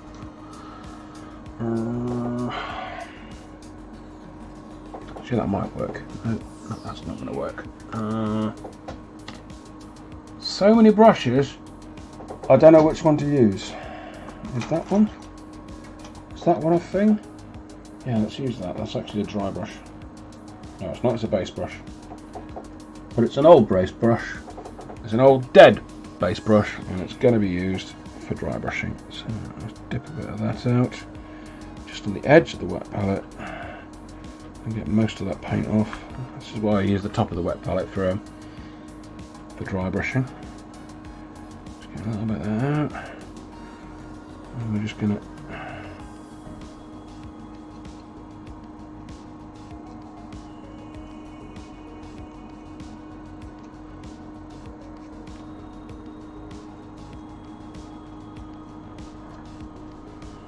dry brushing on metallics just works so well.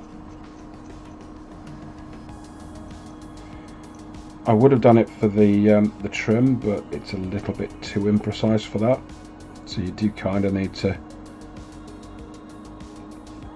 detail hand the trim. But for large areas like the back, I say large, these things are tiny. Large areas like the backpack, you can kind of get away with it.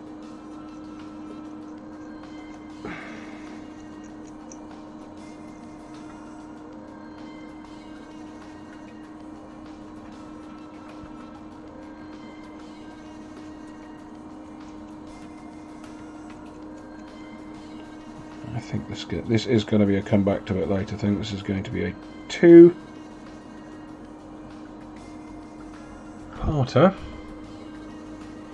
What are we getting there? We're 20 minutes.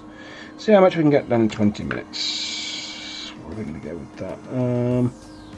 Most bang for buck. Oh, I know what we do need to do, and that's blocking that. What's that? It's a layer brush. I don't need that. I don't need that. I need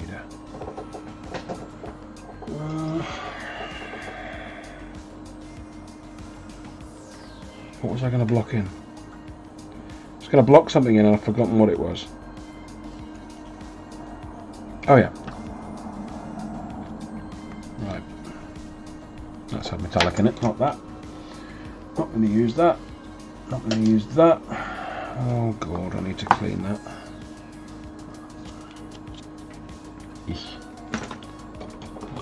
Let's use that. Is it? Yeah. Bit of. There we are. Still a bit of life left in that brush. We'll use that. I use cheapy brushes, so it doesn't really bother me when they die. When they die, they get converted for dry brushing and things. And even in death, they still serve.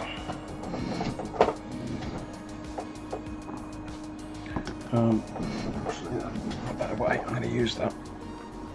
The siliconum standard. So a little bit of that.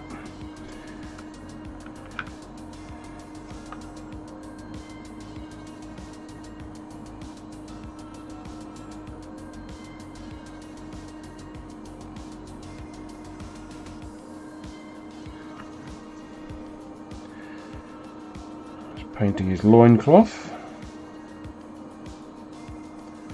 in grey because that's the colour of the priesthood from the Legion days.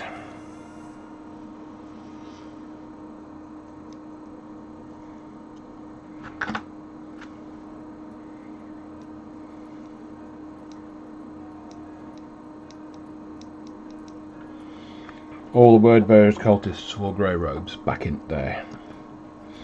During the war, tabletop shadow. Mick, what are you talking about? You had a stroke or something? Oh, right, yes. Sorry. Yes, I know what you're talking about.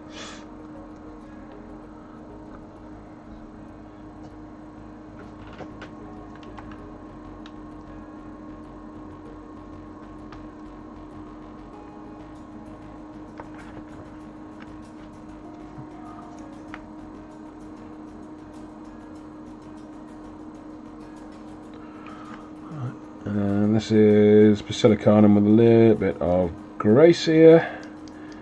It's bringing up those highlights.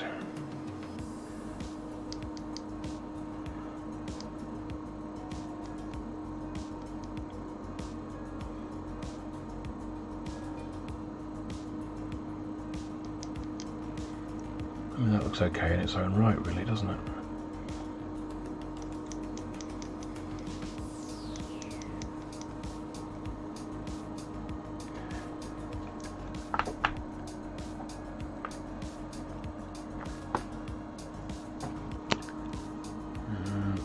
Just a bit of grace here on the extreme. Finger blending, man, it works.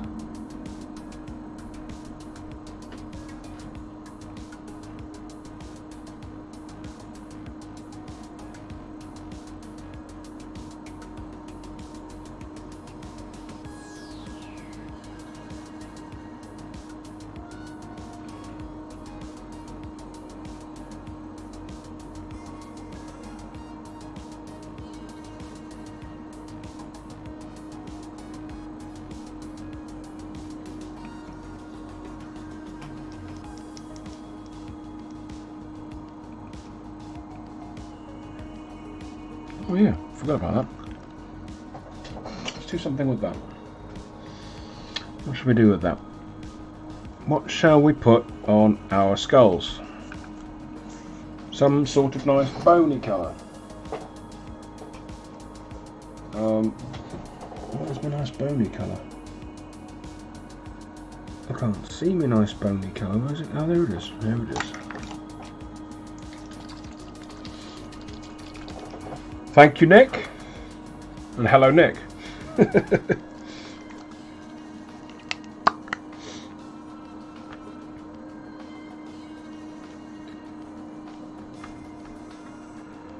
contrast. This is Skeleton Horde.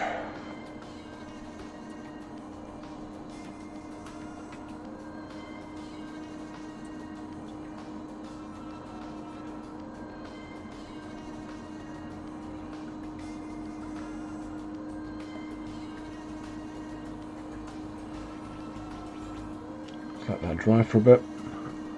Doesn't look amazing. Doesn't look amazing. But it defines the areas between the skulls, and that's what we really want.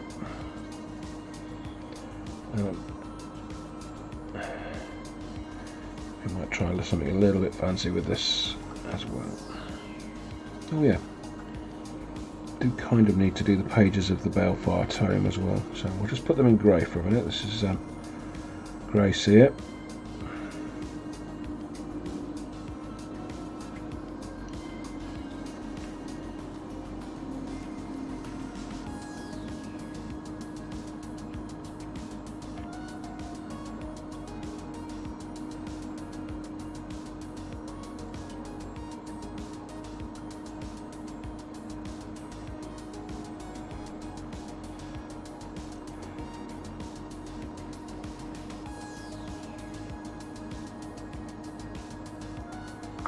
I kind of feel I ought to do something fancy with the Balefire Tome, but it's such a small thing.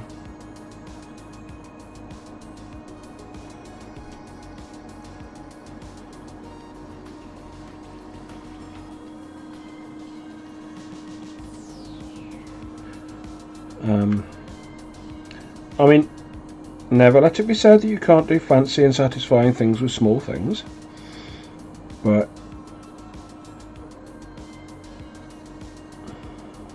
I think I would be lucky to get...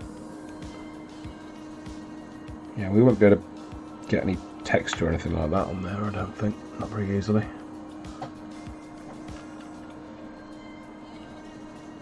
Sneaky tips for Sisters of Battle from somebody painting word bearers. Yeah, okay.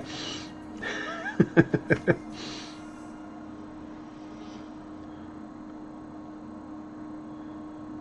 get that blocked in as well.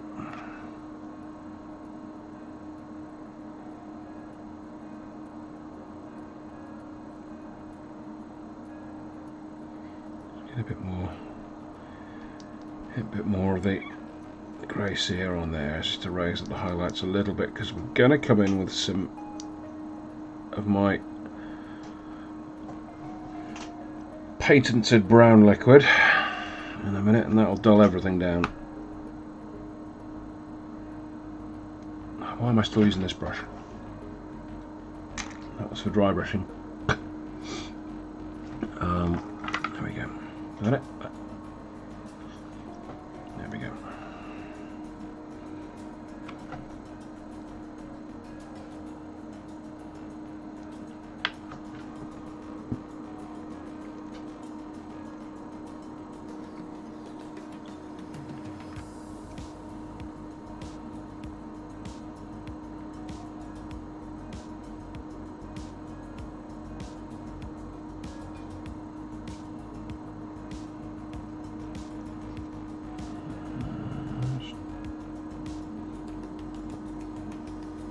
Why am I doing grey on the top of the head? Well, if you were watching earlier, you'll know why I'm putting grey on the top of the head.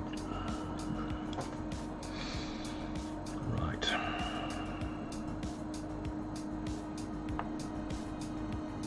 I think the back of the tome kind of needs to be red, doesn't it?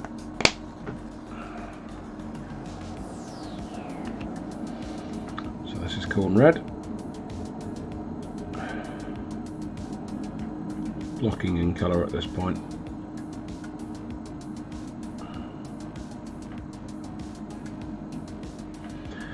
Ain't nobody gonna look at the back of the Balefire tome.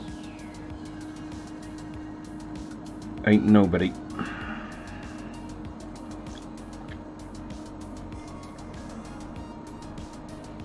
Right, I think we're ready to tie everything together. Oh no, that's not quite dry yet. Dry! Dry, you fiend! Ugh!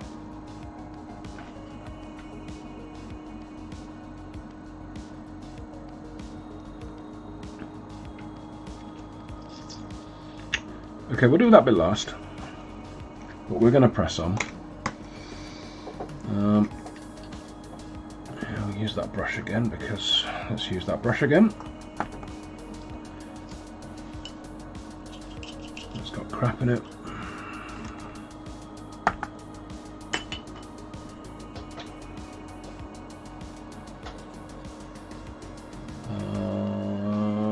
Where did I put it? No!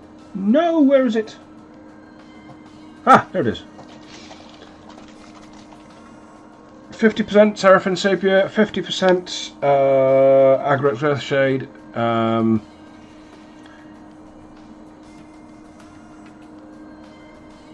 not 50%. Yeah, one bottle of Agric Earthshade, one bottle of Seraphim Sepia, half a bottle of Lamian Medium, and a little bit of Drakenhof Nightshade. Don't talk to me about percentages. I never said that. You can't prove a thing. There we are.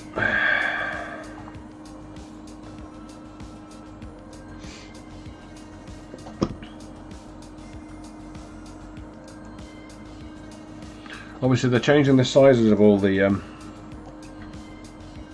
inks now, but the ratio should stay the same, so long as you use the new bottles. I should put a bit of water in there as well, just to thin it down a bit. Tiny bit of thinning down, watery type stuff. Mix that in a bit.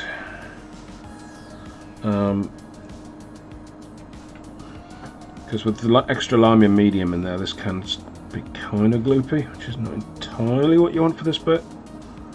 But we're just going to go over everything we've done apart from the face. Not going to do the face, he says, skirting around the face rather dangerously. I too like to live dangerously. That just goes on everything, which will just dull everything down and bring everything together in some sort of awesome sort of... It's just magic water, this. In a way that Agrax on its own isn't, and Seraphim Sepia on its own isn't, and Lamium Medium certainly isn't, because Lamium Medium brings nothing to the party colour-wise.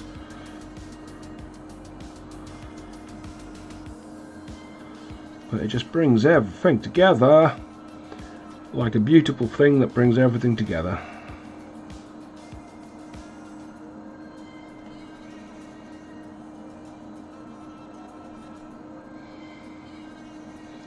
And it just comes together right now.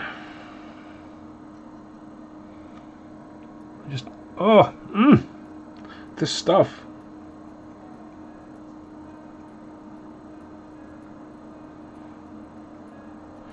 I mean, if I was going properly grimdark on this, I'd be using a streaking grime and all kinds of other stuff. But I mean, it's just getting stuff on the table. This stuff's just... Make this stuff. This stuff is incredible.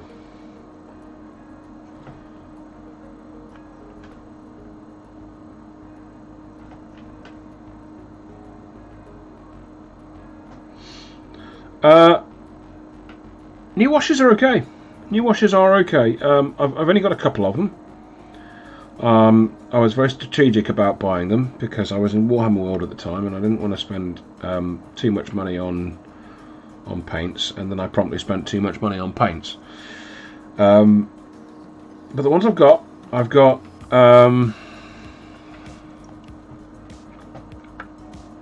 Circa Bloodshade. I was singing the praises of that earlier. That's very useful. Soul Blight Grey, which over something like Corax White is a very nice white, a very nice shaded white. What else did I get? Yeah, Tyrant Blue. That's really cool. Very high pigmented. That doesn't pull its punches. What else have I got? Mortarian Grime, I think. I don't know where I put that, but I've got it. And they're all really good. I like them. They're not formulated precisely like the old washes, but once you're used to them, I mean, you can do whatever you want. I mean, you can glaze with them, you can wash with them, you can... if you stick a bit of medium in them, they even function like a thin contrast paint. They're really good. I like them. So I don't know who's been telling you they're a bit iffy. They're wrong. And even if they are a bit iffy, they're what we've got now, so, you know. Learn to use the tools we've got. Or find another brand. Other brands are out there. For a long time I was using Army Painter Quick Shades, and they're really good.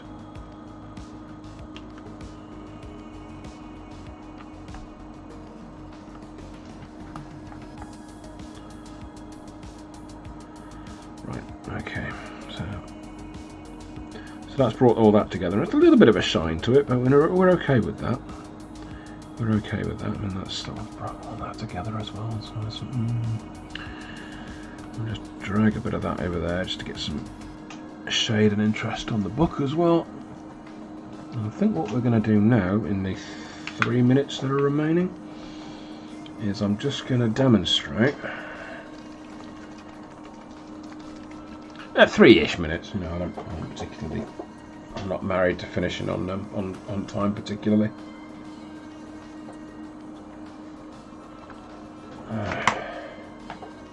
Early start for work tomorrow, but yeah, whatever. Right. Okay. I'm gonna need a little bit of the old Tricky Nightshade.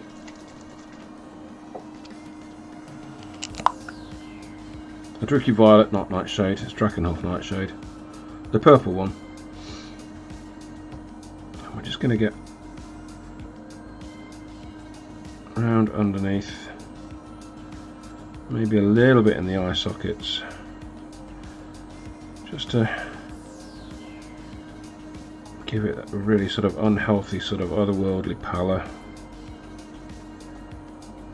Just literally spotting it on. We're not washing this on, we're just sort of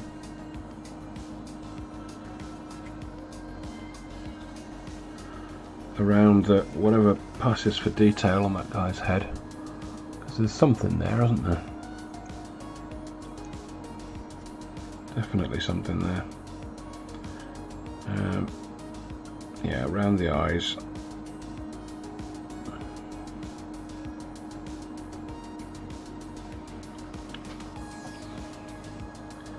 And then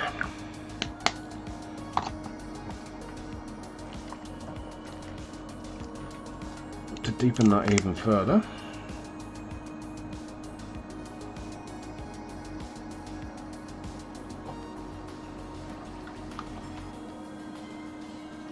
again around the eyes, and just spot that onto the top of the head as well. There's like some ritual scarring on the forehead.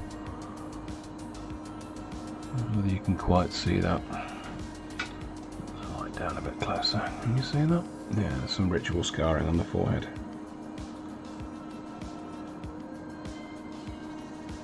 And some cuts as well, to give them a kind of infected look.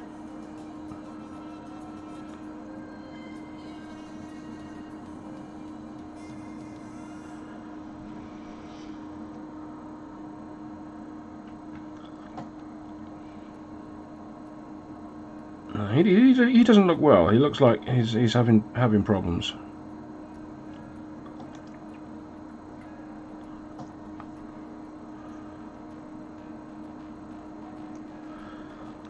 I think what we'll do is just get a little bit of that wraith bone.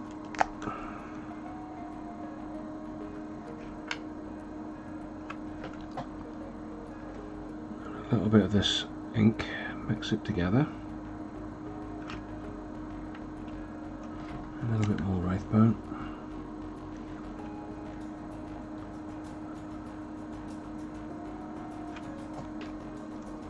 Which kind of got us back to the same sort. I mean, you can't see that because it's out of focus, but it's just sort of the same sort of shade as we had over here when we were doing the base colour for the skin.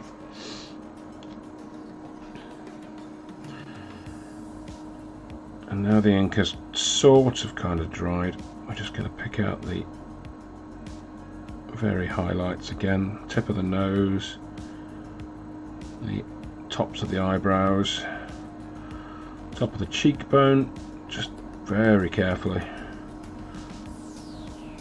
The chin as well. And that's going to serve to deepen the shadows. Maybe get on the top lip there. Very carefully.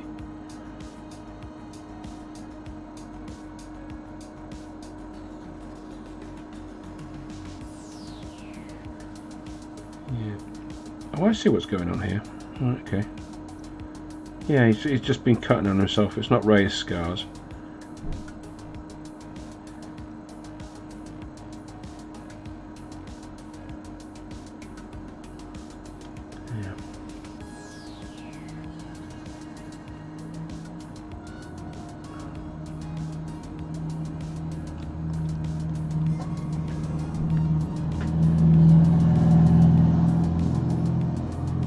I mean, he looks like a Night Lord there.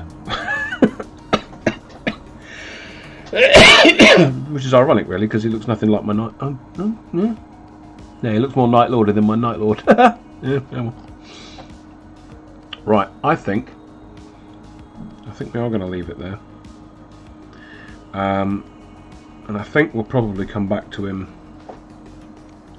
next week, where I will do the flame on the blade, the flame in his hand, maybe do a bit of OSL, and figure out what I'm doing with the book to make that look a bit more fancy and a bit more of a feature than it currently is. But no, that's where we are currently, and I don't think that's too bad considering other stuff that I've got distracted with, which is inevitable. That's not too bad for a live stream. Pull a bit of that ink off there. Don't want it pooling too much. Okay. Yeah, that's not too bad. I like that. That's progress. Right, folks, as ever, thanks for dropping by. Thanks to Mick for dropping tips in the tip jar. Tips for the tip guard as always. I mean, you're probably all subbed to me by now. If you're not subbed to me, you know where the sub button is. I'd love you to sub because we like subs. I'm up to 111 now. I'd love to be up to 112 by 2023. That'd be great. Yeah. Thanks for joining me. If you're catching me after the fact, please drop any questions and such in the comments. That'd be fantastic. But that's me for the night. Have a good one, I guess. Ta-ta for now.